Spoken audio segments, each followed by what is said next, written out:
So it finally happened. In early 2026, after what felt like a marathon of start-stop negotiations, India and the European Union sealed the deal on a historic free trade agreement.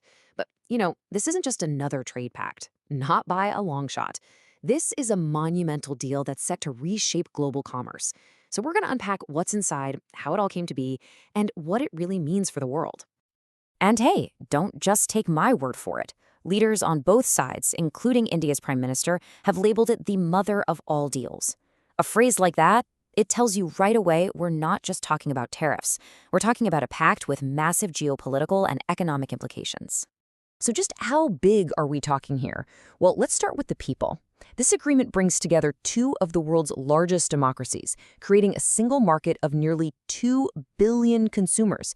2 billion. That's an absolutely colossal integrated pool of talent, producers, and buyers.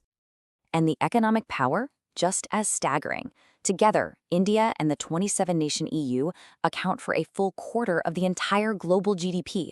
Let that sink in for a second. For every $4 of economic activity happening on the planet, one of them is now connected through this single agreement. We're talking about a partnership of true global giants. But, a deal of this magnitude doesn't just happen overnight. Not even close. This was an 18-year journey, a true marathon negotiation filled with high hopes, frustrating stalemates, and ultimately a dramatic breakthrough. So how did this long and winding road finally lead to a deal? The first formal talks kicked off way back in 2007, but by 2013, they had completely hit a wall and collapsed over key differences. For nearly a decade, the deal was just frozen. Then, in 2022, something changed. Negotiations were relaunched with a new sense of urgency, leading to the final handshake in 2026. The crucial question is, what broke that decade-long deadlock? To really understand the breakthrough, you have to understand what broke the talks in the first place. The disagreements were fundamental. India wanted easier movement for its skilled professionals and, of course, protection for its farm sector. The EU, on the other hand, wanted market access. They were demanding India lower its huge tariffs on cars and wine. We're talking up to 150%, and strengthened its IP laws. Back in 2013, these divisions just seemed impossible to bridge. So here's the crucial point. The world of 2022 was a vastly different place than the world of 2013. The gridlock wasn't broken just by some clever negotiation. It was broken by powerful external forces that fundamentally changed the strategic calculations for both India and the EU.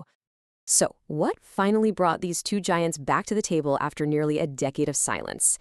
The answer, it turns out, wasn't found at the negotiating table, but in the shifting sands of global geopolitics. There were a few key catalysts. First, rising protectionism, especially high U.S. tariffs, kind of forced both India and the EU to look for new, reliable markets. Second, there was this shared desire to de-risk from China and build more resilient supply chains. You've probably heard of the China Plus One strategy. Third, in a world with competing power centers, both sides saw the need for strategic autonomy, and the best way to get that is by partnering with other large democracies. And finally, the deal became a kind of geopolitical insurance policy, a way to create stability in an increasingly uncertain world. Okay, so we know why the deal happened. Now, let's get into the what. What's actually inside this agreement? We're going to unpack the key economic wins, the major compromises, and what it all means for businesses and consumers on both sides.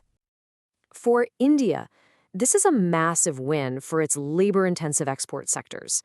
Just look at this table. Tariffs on textiles and apparel, which were as high as 16%, are dropping to zero. The same goes for leather, footwear, and marine products, where tariffs were up to 17% and even 26%. This makes Indian goods far more competitive in the European market, giving a huge boost to industries that employ millions of people. And what about for consumers in India? Well, the benefits are pretty tangible. Tariffs on European cars, once a staggering 110%, will be reduced dramatically under a new quota system. Duties on wines and spirits will also fall from 150%. And tariffs on foods like European chocolate and pasta will be eliminated entirely, bringing more choice and competition to Indian shelves. Now, let's zoom in on the automobile sector for a second. This was the issue that killed the talks back in 2013. So how on earth did they finally solve it? Well, the solution wasn't a simple tariff cut. It was a carefully crafted compromise that balanced the interests of both sides. They created this really clever, multi-layered solution. First, the lower duties only apply to premium cars, protecting India's domestic mass market. Second, the cuts are phased in over time, giving the industry a chance to adapt. Third, the number of cars is limited by a quota. And fourth, and this is the crucial part, it's reciprocal. For every car quota the EU gets, India's auto sector gets 2.5 times that access to the European market. It's the kind of win-win approach that finally broke the deadlock. But this deal isn't just about tariffs. In modern trade, the biggest challenges are often these regulatory hurdles and non-tariff barriers. The India-EU Pact has to navigate some very complex new rules, particularly around sustainability and the environment. The first major hurdle is something called CBAM. Essentially, it's a carbon tax the EU applies to imports of carbon-intensive goods like steel and aluminum. The goal is to ensure that products made outside the EU face the same carbon costs as those made inside, preventing what's known as carbon leakage. For Indian exporters in these key sectors, this represents a significant new compliance challenge. The second hurdle is the EUDR. This regulation requires companies selling products like coffee, rubber, or leather in the EU to prove they didn't come from deforested land. This creates a huge traceability challenge for India's agricultural supply chains, which often involve millions of smallholder farmers, making it incredibly difficult to track a product back to its specific origin. Now, Indian negotiators were very aware of these challenges, and they secured a key provision in response. India has a commitment from the EU that if any other country gets flexibility on rules like CBAM or EUDR, those same terms will automatically apply to India. This creates a level playing field and acts as a crucial safeguard for Indian exporters. As we've seen, the geopolitical context was key to making this deal happen. And that's because this pact is fundamentally about more than just economics. It's about forging a deep, strategic partnership designed to provide stability and security in an increasingly volatile and unpredictable world. And this strategic depth is clear. Alongside the trade deal, they launched a security and defense partnership for co-producing military equipment. They created a technology council to align on critical tech like AI. The pact includes frameworks for skilled professionals. And it solidifies the EMEC corridor, that massive infrastructure project connecting India to Europe. This is a truly comprehensive alignment. This quote from European Commission President Ursula von der Leyen just perfectly captures that broader strategic vision.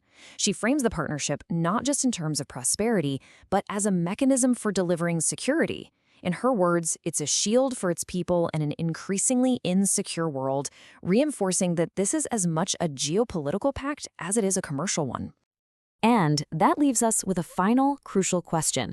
In an era of growing division and protectionism, could this massive agreement between the world's two largest democracies, a deal built on compromise and shared values, actually become a new model for global cooperation?